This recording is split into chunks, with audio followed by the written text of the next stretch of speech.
In Prague, you can admire one of the best preserved medieval architectures in Europe that includes the largest castle in the world, world-famous medieval astronomical clock, and one of the most beautiful and iconic medieval bridges on the planet. Prague is also famous for its historic breweries, and as a tour guide, I can't wait to show you the best things to do in Prague, Czechia. In medieval Europe, Prague was one of the most important royal cities, and due to its many towers, it was called the City of 100 Spires. Nowadays, medieval towers share the skyline with modern ones, and one of them is the lookout tower on the top of the Petrin Hill. This is one of the best places to start exploring Prague, as the hill rises above the city. Steel tower that tops the hill was clearly inspired by the Eiffel Tower. It has 299 steps and an elevator, both leading to the viewing platforms from where you can see the entire city. Below the tower is a park with a mirror maze, St. Lawrence Church and the observatory.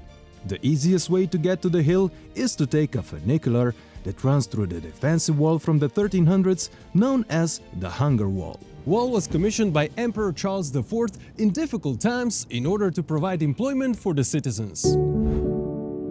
Short walk away is one of the most important monasteries in Czechia. It was founded in the 1100s, but today's Baroque appearance is from the late 1600s. Despite being an active monastery with about 70 monks, this beautiful abbey served as the backdrop for Hollywood blockbusters, including Bond film Casino Royale. The highlight of the monastery visit is its beautiful library made up of two wonderful halls linked by the passageway. The theological hall contains thousands of editions of the Bible, while the philosophy hall is dominated by a grand fresco depicting the spiritual development of mankind and walnut bookcases reaching up to the ceiling.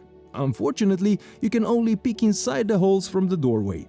You should also visit the gallery that houses the most valuable monastery collection in Central Europe. Huge monastery complex on the hill dominates the city and is another great viewpoint. In the city center is a spacious rectangular square, often used as another great starting point, as it allows you to reach most of Prague's main sites on foot. Square resembles a boulevard and is named after Saint Wenceslas, patron saint of Bohemia. Saint's statue at the top of the square is the most popular meeting point for the citizens, as all three metro lines and many tram lines cross the square. Over the centuries, the square hosted important historical events of Czech national history. One of them were mass demonstrations during the Velvet Revolution in 1989 that peacefully ended communist Czechoslovakia. Square was founded as a horse market in the 1300s during expansion of the city. The upper part has neo-Renaissance architecture topped with the National Museum dominating the square. Lower part is the most vibrant area of central Prague. During the day, it's a popular shopping area, and during the night, it changes into the main entertainment area with nightclubs and bars. About 5-minute walk away stands one of the most impressive Gothic buildings of Prague, Powder Tower. It wasn't built for protection purposes, but rather as an impressive entrance to the old town. Tower was used for coronation ceremony, as through this gate, the coronation procession of Czech kings entered the city. The tower replaced the original town gates in the late 1400s as one of the 13 city gates that were part of the massive defensive walls. Tower got its name in the 18th century when it was used as a gunpowder storage place. Nowadays, it's part of the royal route that leads to the Prague Castle. With its 65 meters or 213 feet of height, the tower has an observation gallery that can be reached by a spiral staircase made of 186 stone steps. Along the way, you can stop on 2 floors to observe a small exhibition about the tower and its history. Right next to the Powder Tower, on the site of the former royal residence, stands the Art Nouveau gem called Municipal House. One of the largest and best preserved Art Nouveau buildings has a beautiful interior full of artistic features. It houses one of the most beautiful Art Nouveau restaurants in Europe. There are various halls and rooms decorated by leading Czech artists and sculptors of the time, incorporating various Czech national symbols. The building is considered the cultural epicenter of Prague and has also served as a place for important government meetings where Czech Declaration of Independence was signed. But the central part of the building is the most famous and largest concert hall in Prague, Smetana Hall. Lovers of Art Nouveau should attend a guided tour, as the interior is only accessible with a guide. You can admire more Art Nouveau architecture if you take a walk along the most exclusive Czech shopping boulevard, Pařížská Street. Fashionable and the most expensive street in Prague is home of luxury boutiques and most prominent fashion brands. The street runs through the heart of the old town and traverses Jewish town of Prague, ending with Art Nouveau bridge crossing the Vltava River. Street takes its name after Paris, as it was inspired after the famous Champs-Élysées. In the southern part of Prague, above the Vltava River, rises a rocky hill with a mighty fort known for its legends and myths. Founded during the 10th century, it became the seat of the first Czech king. One of the legends talks about a hidden treasure guarded by the Bohemian lion with 12 cubs. The present appearance of Vyšehrad, with powerful brick ramparts, bastions and gates, is from the 1800s, when the Habsburg Empire used it as a training center for the Austrian army. Walking around the fort offers stunning views of Prague and is a great place if you want to escape the crowded old town. One of the remains of 4 palace structures is a Gothic cellar where you can find small museum dedicated to the history of Vyšehrad. Spacious fortress has become a park where you can discover many architectural treasures like the oldest structures of Prague in the shape of Romanesque Rotunda of St. Martin and the neo-Gothic Church of St. Peter and Paul. Church dates back more than 950 years, but its stunning interior with Art Nouveau frescoes painted by numerous Czech artists was finally finished in 1903. Behind the church is the most famous cemetery in the country, where many famous Czechs found their final resting place. Franz Kafka was one of the major figures of the 20th century literature. He was born in the Old Town in 1883, right next to St. Nicholas Church. On a spot where his birthhouse used to stand is a plaque, and the square has been renamed to Franz Kafka Square. Kafka came from a Jewish family and spent most of his life in or close to the Jewish quarter. There stands a surreal sculpture based upon one of his short stories. But one of the most interesting sculptures is a modern kinetic sculpture of the writer's head. It's made up of 42 rotating panels. They rotate in the first 15 minutes of every hour in various patterns. Constant shifting and changing of Kafka's face reflects the surrealist nature of his work. For a while, Kafka lived at his sister's house on a famous Golden Lane street inside Prague Castle, where he wrote a novel, The Castle. Kafka died near Vienna in 1924 and was brought back to Prague, where he was buried in the new Jewish cemetery. But the best place to learn about Kafka and how he was influenced by Prague is an interesting Kafka museum. Prague had the largest Jewish ghetto in Europe, and its Jewish quarter is listed as a UNESCO World Heritage Site. It includes one of the oldest Jewish museums in Europe, made from the most significant monuments like the Jewish Ceremonial Hall, the Old Jewish Cemetery, the Gallery, and 4 out of 6 synagogues. One of them is the Spanish synagogue with one of the most impressive interiors. Its Moorish interior features ornate decorations in colorful and gold-plated designs. In addition to hosting religious services, its excellent acoustics is used to host classical music performances. There is also an exhibition about the past 200 years of the Jewish people in the area. Here is also one of the oldest active synagogues in Europe, confusingly called the Old New Synagogue, well worth the visit.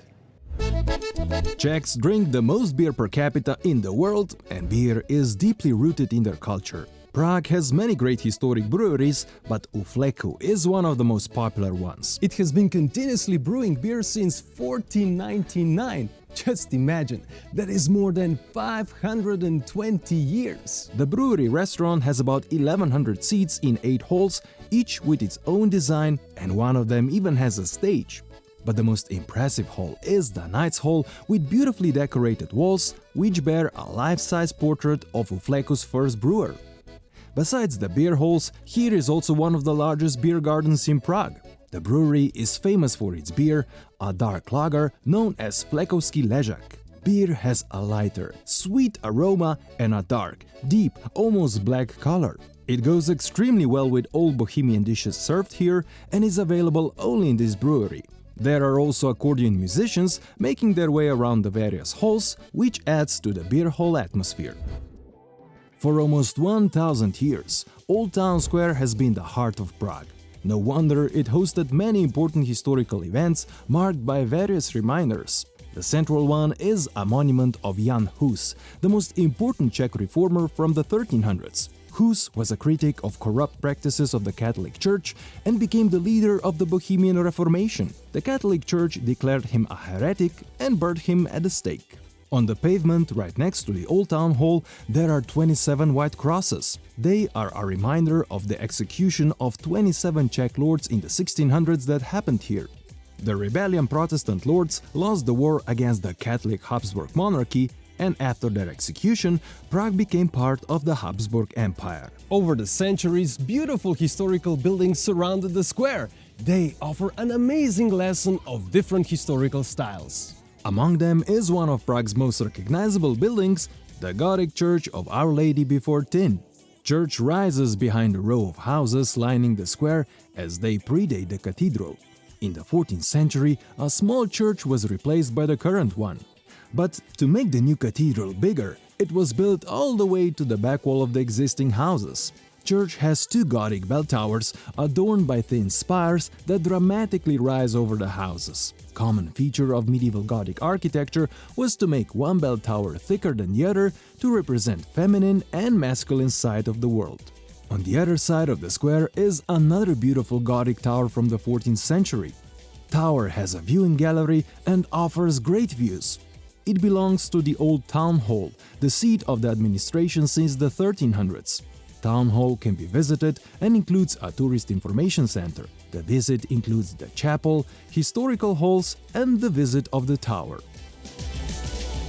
But the town hall is the most famous for its beautiful and the oldest still fully functional astronomical clock from the 1400s. Every full hour between 9 a.m. and 11 p.m., when the clock strikes the hour, crowds gather to admire the show. All three parts of the clock are made with an amazing degree of perfection. Astronomical dial shows the position of the sun and moon. The calendar dial with medallions shows months. But the most interesting is the walk of the apostles. When the figure of death rings a bell, a cock crows that it's time up for the Turk, who shakes his head in disbelief. The miser eyes his bag of gold, and the vanity admires himself in a mirror. South Koreans were so fascinated by the show that they've built a working replica in Seoul. From the clock, narrow medieval cobbled streets take you to one of the most beautiful, popular and recognizable bridges in the world. For more than 660 years, this stone bridge links the two sides of the Prague separated by the Vltava River. The story of the bridge starts with King Charles IV, the most powerful man of his time. From the Prague Castle, he ruled over Europe as a Holy Roman Emperor. Charles laid a foundation stone at precisely 5:31 a.m. on July 9th in 1357, so the date could be written in perfect sequence of ascending and descending odd numbers. King believed this sequence would strengthen the bridge, and it looks like his superstition worked. Impressive Gothic towers guard bridge entrance on both ends. Besides its military purpose, the Old Town Bridge Tower was also designed as a triumphal arch through which the kings of Bohemia would march on their coronation procession from the Old Town up to the Prague Castle. You can climb its 138 steps to reach the viewing gallery to enjoy a bird's-eye view over the bridge. On the other end rises the Lesser Town Bridge Tower, connected by a walkway to a smaller Judith's Tower. Bridge is decorated by a line of statues, and the most popular one depicts the famous Czech saint John of Nepomuk, rubbed by visitors as a source of good luck. Nepomuk was a priest and confessor in the Prague Castle. According to a legend, the king wanted to know about the queen's sins. As Saint John refused to give away the confessional secret, king tortured him and threw him in the chains from the Charles Bridge. John became a protector from floods and drowning, and his statue can be seen on many bridges around Europe. On the hill above the river is the largest castle complex in the world. Part of the complex is also the largest and most important church in the country. This impressive Gothic cathedral was used for coronations of Czech kings. Building started in the 1300s, but the church was finished nearly 600 years later in 1929. Interior is full of beautiful art like the 14th century mosaic of the Last Judgment and beautiful Art Nouveau stained glass. There is also an impressive golden pulpit, high altar that resembles the shape of the cathedral, and the altar of St. Vitus used for coronation. There is also an impressive tomb of John of Nepomuk covered in silver and a chapel of St. Wenceslaus containing his relics. Cathedral also houses Czech crown jewels locked by 7 locks that require 7 different keys held by 7 the most important people in the country. They must all come together to unlock the treasure. Ancient castle complex was founded around year 880. It contains multiple buildings, around 3 great courtyards enclosed within the castle walls. Most of the huge castle complex is open to the public and is home to several museums. With more than 1100 years of history, this was the seat of the kings of Bohemia, the seat of the Holy Roman Emperors, and is now the residence of the Czech president. Castle contains every architectural style of the last millennium. Visitors can enter the castle complex for free, but to enter any of the buildings, you'll need a self-guided ticket valid for 2 consecutive days. One of the oldest buildings is the Old Royal Palace, used as the original royal residence. It was rebuilt in the 14th century to become a Gothic palace with vaulted interior intended for state purposes. Interesting part of the castle complex is also a Golden Lane, small street comprising of 11 historic houses. They were occupied by alchemists and goldsmiths who gave the street its name. Street was created when a new outer wall was added to the existing castle complex. But one of the most popular events in the castle is the changing guard ceremony. This handover occurs every hour, but the official ceremony at noon also includes an exchange of flags and a trumpet call. Castle Hill also offers great views of the city, and the easiest way to get to the castle is by tram numbers 22 and 23. As Prague offers so much more, be sure to check my favorite tours and experiences in the description below. Also check my video one of the most popular Prague day trips, the picturesque town of Český Krumlov. My name is Rock, thanks for the thumbs up and for watching, and see you next time.